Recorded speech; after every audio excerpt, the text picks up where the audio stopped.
உங்கள் favourite TV ஷோக்களை இனி miss பண்ண தேவையில்லை. ZEE5 இல் முற்றிலும் இலவசமாக காணுங்கள், இங்கேயும் எப்பொழுதும். மேடம், நான் உங்களை நேத்து பார்த்தேன். என்னையா? என்ன நீங்க எப்படி பார்க்க முடியும்? நம்ம இதுவரைக்கும் சந்திக்கலையே. மேடம், அது உங்க வாட்ஸ்அப் டிபில நீங்களும் தியாவும் சேர்ந்த மாதிரி ஒரு போட்டோ வச்சிருக்கீங்களே, அதுல உங்களை பாத்திருக்கேன் மேடம். ஓ ஆமால, பாருங்க, நீங்க மட்டும் என்ன பாத்துட்டீங்க. உங்களை பார்க்கலானா நீங்க டிபில போட்டோவே வைக்கல. மேடம், எனக்கு ஒண்ணு புரியல மேடம். என்னது? உங்களுக்கும் அந்த எம்எல்ஏ பையனுக்கும் ஆகாது. நீங்க அவங்க கூட பைக்ல போனீங்க, அதை ஏன் சார் கேக்குறீங்க? அது ஒரு பெரிய கதை. எனிவே, நான் ஒரு வேலை விஷயமா அவங்க வீட்டுக்கு போயிருந்தேன். நான் தான் சொல்லிருக்கேனே, அது என் தம்பியோட மாமனார் வீடு. வேலை முடிச்சிட்டு வரதுக்கு லேட் ஆயிடுச்சு. உன்னை எப்படிமா இந்த நேரத்துல தனியா அனுப்புறதுன்னு அவங்க கூட அனுப்பி வச்சுட்டாங்க. பாத்தீங்களா மேடம், நீங்க அவனை பார்த்தாலே வெறுப்பா இருக்குன்னு சொல்றீங்க, அவனை விட்டு ஒதுங்கி ஒதுங்கி போறீங்க. ஆனா காலம் பாத்தீங்களா, அடிக்கடி உங்க ரெண்டு பேரையும் மீட் பண்ண வச்சுக்கிட்டே இருக்கு, ஒன்னா டிராவல் பண்ணவும் வைக்குது. மேடம், எனக்கு என்னமோ இதுக்கு பின்னாடி வேற ஏதோ அர்த்தம் இருக்குன்னு எனக்கு தோணுது மேடம். என்ன அர்த்தம்?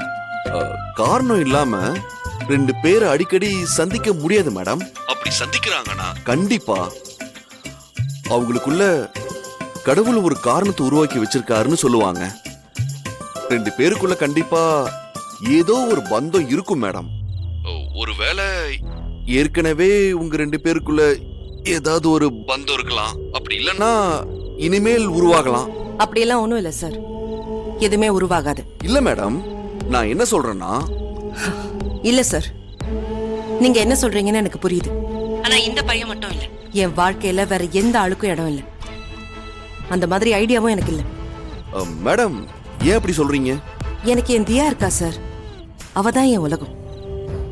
அவளுக்கு தான் என்னோட முழு அன்பையும் நான் கொடுக்கணும்னு நினைக்கிறேன்.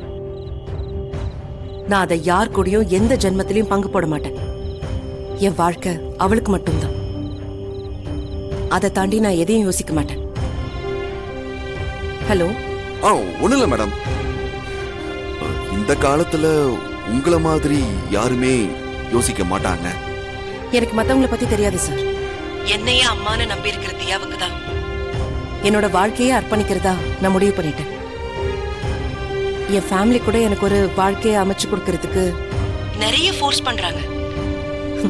ஆனா யார் ஃபோர்ஸ் பண்ணாலும் அதுக்கு நான் ஒத்துக்க போறதில்லை.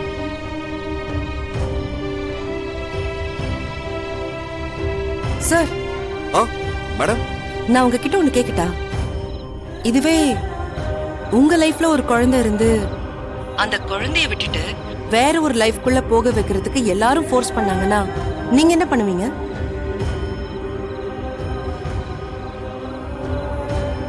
சொல்லுங்க சார். நான் போக மாட்டேன் மேடம். பாத்தீங்களா, உங்களை மாதிரி தான் நானும். Anyway sir, good night. Madam,